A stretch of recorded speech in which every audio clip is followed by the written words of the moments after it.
Hello to all of you. आप सभी का एक बार फिर से स्वागत है सिद्धवेद के इस चैनल पे। होप सो हमारी पिछली वीडियोस भी आपको जरूर पसंद आई होंगी।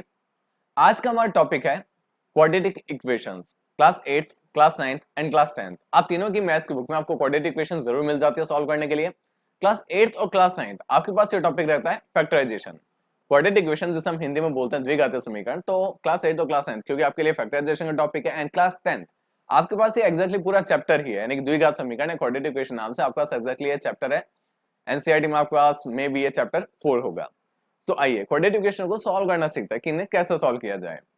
सो जनरल बेस हम सबसे पहले क्वाड्रेटिक इक्वेशन को जानते हैं कि क्वाड्रेटिक इक्वेशन होती क्या है।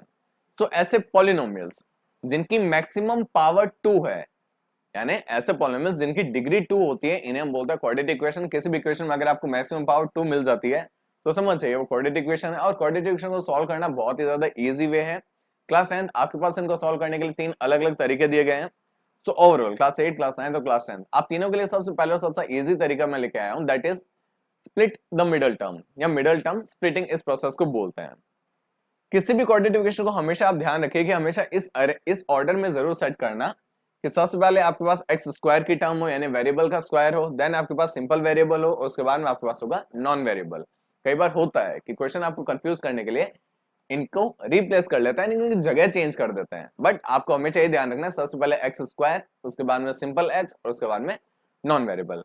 सो एक छोटा एग्जांपल लेके मैं इसको स्टार्ट करता हूं।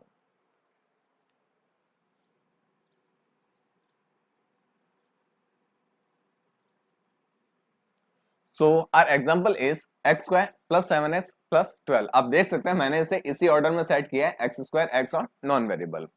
सॉल्व करने के लिए सबसे पहला जो आपको काम करना है वो ये काम करना है कि आपके दोनों बाहर वाले कॉर्नर्स को मल्टीप्लाई करना है, यानी कि एक्स स्क्वायर को नॉन वेरिएबल से मल्टीप्लाई करना है, और मल्टीप्लाई करके जो आपको रिजल्ट मिलता है, जो आपको प्रोडक्ट मिलता है, उसे आप रफ में ले जाइए। सो 12 की अगर मैं एक्स स्क्वायर से मल्टीप्लाई करूं तो दैट इज 12x स्क्वायर। अब आपको इस डिजिट यानी कि 12x स्क्वायर के दो ऐसे टुकड़े करने हैं, यानी कि मल्टीप्लाई के दो ऐसे टुकड़े करो जिनको ऐड करके 20 की डिजिट आए और मल्टीप्लाई करके 12 हो।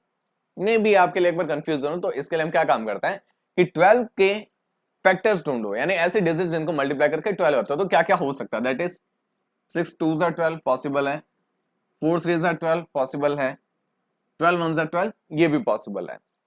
तो इनमें से ऐसा पेयर जो एडिशन या सब्ट्रैक्शन करके, यानी जो जोड़कर या घटाकर बीच की डिजिट ला सकता है, क्योंकि हमारे मेथड का नाम मिडल टर्म स्प्लिटिंग या स्प्लिट द मिडल टर्म है।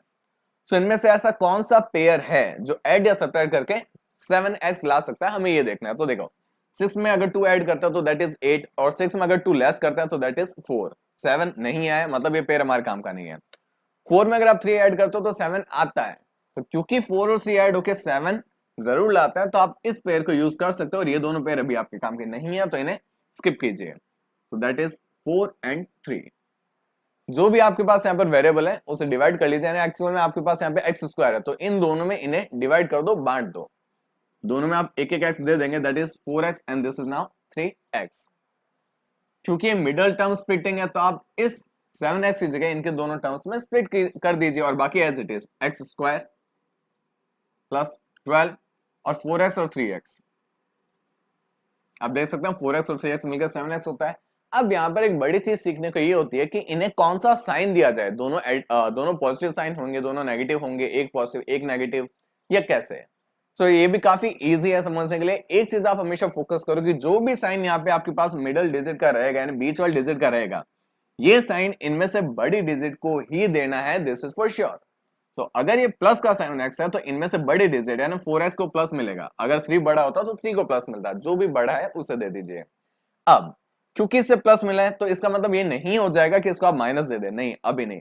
अभी सिर्फ इतना चेक करो कि ये दोनों ऐड होके इसे ला रहे थे कि ये दोनों लेस करके उसे ला रहे थे। क्योंकि 4 और 3 दोनों ऐड होके 7x को लाते हैं, तो आपको अच्छे से पता होगा कि सेम साइन आपस में ऐड करता है, यानी प्लस प्लस के साथ ऐड करेगा, माइनस माइनस के साथ मिलकर ही ऐड करेगा।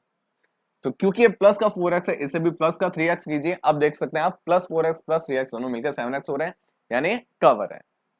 अब इन दोनों डिजिट को आप पेयर पे लो, यानी कि दो दो का पेयर बना लो। पेयर बना के अब आपको बहुत ही इजी से काम करना है, दैट इज जस्ट कॉमन। आप कॉमन निकाले, कॉमन निकालने के बाद आपको सॉल्यूशन मिल जाएगा।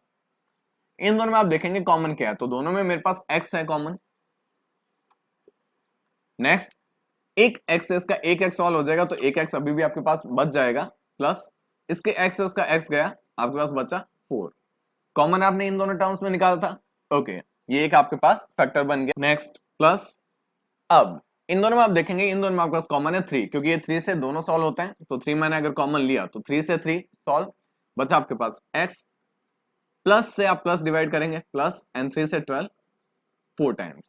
अब आप ये चीज देखेंगे कि इन दोनों टर्म्स में, इन दोनों फैक्टर्स में आपको x+4 कॉमन दिख रहा है। अगर आप सही हैं तो ये हमेशा ध्यान रखना कि इधर दोनों ही ब्रैकेट्स में सेम डिजिट्स आने वाली हैं, वो भी सेम साइन के साथ। ये आपको इनडायरेक्टली चेक करके बता देगा कि आपका सॉल्यूशन सही चल रहा है कि गलत चल रहा है। अगर ये दोनों सेम है मतलब आप सही चल रहे हैं, अगर ये दोनों में कुछ डिफरेंस मिल रहा है, यानी कि साइन का भी अगर डिफरेंस मिल जाए तो समझ जाना कि यहाँ पे कुछ ना कुछ गड़बड़ जरूर है। बट फिलहाल क्योंकि ये दोनों सेम है मतलब हम सही चल रहे हैं। तो इन दोनों में से, यानी क्योंकि ये दोनों सेम है, इनमें से किसी एक को उतार लो, जो ये बाहर बच गए इन्हें भी आप एक साथ उतार लें, x+4 x+3। So generally class 8 तो क्लास 9 जहां पर आपसे इनके फैक्टर्स पूछे जाते हैं, तो अभी ये दोनों इनके फैक्टर्स कहलाते हैं। क्लास 10 आपको थोड़ा सा काम और करना है। सो क्लास 8 एंड क्लास 9 आपके लिए इतना काम हो गया, आपको फैक्टर्स पूछा जाता है, आपने फैक्टर्स फाइंड कर लिए, this is answer. But class 10 आपको क्या करना है, आप यहाँ पे थोड़ा सा और काम करेंगे। इज इक्वल टू में 0 सपोज करो, मैं अभी भी कह रहा हूं कि आपको लिख के नहीं शो करना, आपको सिर्फ सपोज करना है। यहां से आप बस अपने x को फाइंड कर लीजिए, यानी प्लस का 4 जब दूसरी तरफ जाएगा दैट इज -4, एंड प्लस का 3 जब दूसरी तरफ जाएगा दैट विल बी -3। तो क्लास 10 आपके लिए काम यहां तक रहता है, यानी आप यहां पे फाइनली x की वैल्यूज फाइंड कर रहे हो, और इन वैल्यूज को बोला जाता है zeros of the polynomial. Yes, इन्हें कहा जाता है जीरोस ऑफ द पॉलिनोमियल, या फिर फैक्टर्स हम बोलेंगे इनको, या इनको हम क्वाड्रेटिक इक्वेशन के सॉल्यूशंस बोलेंगे। एंड क्योंकि क्लास 10 अभी आपके पास थोड़ा और बाकी है, तो इन्हें बोला जाता है अल्फा एंड बीटा। दोनों जीरोस को नाम दिया होता है अल्फा एंड बीटा। एक्चुअली अब इसके बाद में आपके पास अभी थोड़ा सा टॉपिक बाकी रह जाता है। फिलहाल मैं क्वाड्रेटिक इक्वेशन के कुछ और एग्जांपल्स लेता हूं ताकि आपको और ज्यादा अच्छे से समझ आए। नाउ 2x² + 19x + 35 सेम ही तरीके से सॉल्व करने, मैंने डिजिट जानबूझ के थोड़ी सी बड़ी ली है ताकि आपको भी ये देखने को और सीखने को मिले। तो आपको सबसे पहले क्या करना है, आप पहले चेक करें कि ये अपने सही ऑर्डर में है कि नहीं है। x² x और non variable, x² x and non variable. अब आपको करना क्या है, आप दोनों बाहर वाले कॉर्नर्स को मल्टीप्लाई करेंगे, यानी 2x² क्या मल्टीप्लाई करेंगे 35 से, दैट विल बी 70x²। अब आपको ऐसे दो डिजिट्स सोचनी है जो मल्टीप्लाई करके 70 लाते हैं। कई सारे ऐसे डिजिट्स होंगे, फिलहाल जो आपको याद आए आप उनको लिखो। 35 2 जा 70 और 10 7 जा 70, 14 5 जा 70, और इस तरह से और भी कुछ डिजिट्स होंगे। मुझे बस इतना चेक करना है कि ऐसी कौन सी डिजिट का पेयर है जो प्लस या माइनस करके 19 लाता है। तो आप आराम से चेक करें और देखें इनमें से कौन ऐसा है जो 19 ला सके। तो आप ये चीज देखो कि 14 और 5 दोनों ऐड होके 19 लाता है, मतलब 14 और 5 का पेयर हमारे लिए सही रहेगा। x² है मतलब आपके पास 2x है, दोनों में एक एक x बांट लीजिए। मिडल टर्म स्प्लिटिंग, तो 19 की जगह आप इनके दोनों टर्म लिख दोगे, बाकी एज इट इज अपनी जगह पर। 2x² + 35 14x and 5x। अब आपको याद होगा मैंने एक चीज बोली थी कि जो साइन यहाँ पे मिडिल डिजिट पे है वो इनमें से आप बड़ी डिजिट को ही देंगे, दिस इज फॉर श्योर। सो 14 को मिल जाएगा प्लस। अब आप चेक करें कि ये दोनों ऐड होकर 19 लाते हैं कि ये दोनों सब्ट्रैक्ट करके 19 लाते हैं। तब आप देखेंगे 14 और 5 दोनों ऐड होते हैं तब जाके हमें मिलता है 19। और ऐड कब होता है, जब दोनों साइन सेम हो, यानी दोनों एक जैसे साइंस हो। क्योंकि ये प्लस है तो इसे भी प्लस होना पड़ेगा ताकि 14 और 5 मिलकर 19 रहे। अब आगे काम फिर से वही है, आप इन दोनों में कॉमन निकालें, इन दोनों में हमें कॉमन मिलेगा 2x, 2 से 2 सॉल्व, एक एक्स इसका एक एक्स सॉल्व, 2 से 14 सॉल्व होएगा आपके पास 7 टाइम पे। अगले पेयर पे आएंगे तो ये साइन जो भी होगा पहले से आप इसे उतार लीजिए, साइन स्किप मत कीजिएगा। इन दोनों में कॉमन क्या, ऐसी कौन सी डिजिट है जो 5 और 35 दोनों को अपनी टेबल में सॉल्व कर सकते हैं, दैट इज 5। 5 से 5 सॉल्व, बचा x, 5 से 35 7 टाइम। अब आप देख सकते हैं आपको दोनों ब्रैकेट फिर से सेम मिल रहे हैं, कोई साइन का भी डिफरेंस नहीं है, मतलब आप सही चल रहे हैं। इन दोनों में से एक को उतार लीजिए और जो बाहर बच गया इन्हें भी एक साथ उतारिए। तो फाइनली एक और बार आपने फैक्टर सॉल्व कर लिया क्लास 10th। आप क्या करेंगे, आप यहां से बस x की वैल्यू और आगे निकाल लेंगे। +7 इज इक्वल टू, अगर आप 0 मानो तो ये प्लस का 7 दूसरी तरफ जाएगा -7, सेम एज प्लस का 5 जब दूसरी तरफ जाएगा दैट विल बी -5 एंड क्योंकि एट प्रेजेंट 2 इसके साथ मल्टीप्लाई में, मल्टीप्लाई का 2 किस में जाएगा, डिवाइड में। सो इस तरह से आपके पास आपके अल्फा और बीटा यानी कि इसके दो सॉल्यूशंस भी आपको मिल गए। आओ थोड़े और एग्जांपल के साथ ट्राई करते हैं। This time we have 6x² - x - 15। Solve करने के लिए तरीका फिर से सेम रहेगा, कोई चेंज नहीं आएगा। आप बस इजीली सम को देखिए और सॉल्व कीजिए। सबसे पहले क्या करेंगे, आप 6x² को बाहर 15 से मल्टीप्लाई करेंगे। 15 6 90x²। फिर से अब आपको ये काम करना है कि दो ऐसे डिजिट्स सोचनी है जो मल्टीप्लाई करके 90 लाता हो और ऐड या सब्ट्रैक्ट करके, क्योंकि यहाँ कुछ भी नहीं लिखा है, दिस इज जस्ट x, तो आप इसे 1 सपोज करें, यानी कि आपको ऐड या सब्ट्रैक्ट करके 1 लाना है और मल्टीप्लाई करके 90 लाना है। सो 90 किनको मल्टीप्लाई करके आता है, 15 6 90, 45 2 90, और भी ऐसे बहुत सारे डिजिट्स होंगे, बट आपको अपने लिए कोई ऐसी डिजिट ढूंढनी है जो ऐड या सब्ट्रैक्ट करके आपके लिए 1 लाए, and we can easily see that 10 9 90। 10 और 9 को अगर आप लेस करोगे आपको मिलेगा 1। 10 9, क्योंकि एक्स स्क्वायर है दोनों में आप एक एक एक्स बांट लीजिए। 6x², इसकी जगह आप इन दोनों टर्म्स को लिखेंगे 10x 9x -15। क्योंकि ये साइन माइनस का है तो इनमें से बड़ी डिजिट को साइन दे दिया जाएगा, यानी -10x। अब ये दोनों ऐड होके 1 ला रहे हैं कि ये दोनों लेस करके 1 ला रहे हैं, तब आप ये देखेंगे कि 10 में से आप 9 लेस करोगे तो आपको मिलेगा 1। और लेस कब होता है, जब दोनों साइन अलग अलग हो। क्योंकि ये माइनस है तो इसे आप प्लस होना पड़ेगा, -10x + 9x 1x। अब फिर से सेम काम, आप दोनों के पेयर बनाओ, इनमें कॉमन निकालें, इन दोनों में कॉमन मिलेगा एट प्रेजेंट 2x। 2 से 6 3 टाइम, सिंगल एक्स उसका सिंगल एक्स गया, एक एक्स बच गया, -2 से 10 जाएगा 5 टाइम। इन दोनों में कॉमन हमें मिलता है 3, क्योंकि प्लस का है तो दैट इज प्लस का 3 कॉमन। 3 से 9 सॉल्व 3 टाइम, x -3 से 15 5 टाइम। फिर से आप देखेंगे दोनों डिजिट्स आपको सेम मिल रहे हैं, दोनों ब्रैकेट्स आपको सेम मिल रहे हैं, it means we are right. हम आगे बढ़ सकते हैं। इनमें से आप एक उतार ले, जो बाहर बच गया आपके पास आप उन्हें साथ में उतार ले। So we have the factors now. अब आपको फैक्टर मिल गए हैं, अब क्या करना है, आपको सिर्फ इज इक्वल टू में 0 सपोज करना है और एक्स की वैल्यूज निकालनी है। माइनस का 5 अगर दूसरी तरफ जाता है that is 5 upon 3, same as x is equal to -3 upon 2। अगर आपको इस तरह से सॉल्यूशन करने में कोई भी तरह की दिक्कत आ रही है तो प्लीज कमेंट में जरूर बताइएगा, और हाँ लाइक और सब्सक्राइब करना मत भूलिएगा। तो क्योंकि बेसिकली आप इसको अभी सॉल्व करना सीख चुके हैं, तो अभी मैं आपको कुछ और इक्वेशंस देने वाला हूं जिन्हें आप सॉल्व करके ट्राई करें, एंड बोनस के वे पे मैं आपके लिए रूट की इक्वेशन लेकर आता हूं, क्योंकि ज्यादातर बच्चे मैं देखता हूं कि जब भी आपको रूट मिलता है तो रूट दिखते के साथ आप कंफ्यूजन में आ जाता है कि ये कैसे होगा, या फिर ये तो हार्ड हो गया। बिल्कुल भी हार्ड नहीं है, क्योंकि ये जो मेथड है स्प्लिट द मिडिल टर्म एक ही तरीके से चलता है, कोई भी इसमें बड़े उतार चढ़ाव नहीं मिलता है, कोई चेंजेस नहीं मिलते हैं। So that is easy. अब एक दो हम सम करके देखते हैं रूट के साथ। आइए रूट के साथ सवाल देखें।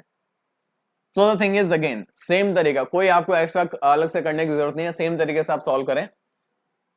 अब आप मल्टीप्लाई करेंगे √2 को पहले √2 से, क्योंकि रूट की रूट से मल्टीप्लाई पहले की जाएगी। √2 की √2 से आप मल्टीप्लाई करेंगे दैट इज 2, एंड 2 की 5 से मल्टीप्लाई करेंगे तो 10। मैं थोड़ा और इजी करने के लिए आपको पहले एक चीज दोबारा बताता हूं कि कोई भी सेम रूट अगर मल्टीप्लाई करें, लाइक √5 इंटू √5 या √3 इंटू √3 या √2 इंटू √2, कोई भी सेम रूट अगर आपस में मल्टीप्लाई करते हैं तो अपनी डिजिट को कंप्लीट कर देता है। √5 और √5 की मल्टीप्लाई मतलब सिंपल 5, इन दोनों का मल्टीप्लाई होगा सिंपल 3, इन दोनों का मल्टीप्लाई होगा सिंपल 2। सब आप देखेंगे कि √2 की √2 से multiply this is complete 2, and 2 के साथ में 5 से मल्टीप्लाई रहेगी 10। सो आपको फाइनली यहां मिल रहा है 10x²। 10 के मुझे ऐसे दो टुकड़े चाहिएंगे जो ऐड या सब्ट्रैक्ट करके 7 लाते हो। तो जरा सोचिए ऐसे कौन से दो डिजिट्स है जो मल्टीप्लाई करके 10 लाती है और ऐड या सब्ट्रैक्ट करके 7 लाती है। Exactly you are right, this is 5 and 2, 5 2s are 10, 5 plus 2 7। So this is 5x and this is 2x। मैंने x दोनों में पहले डिवाइड कर लिए हैं, अब आके मेरे को सिर्फ इनको स्प्लिट करना है।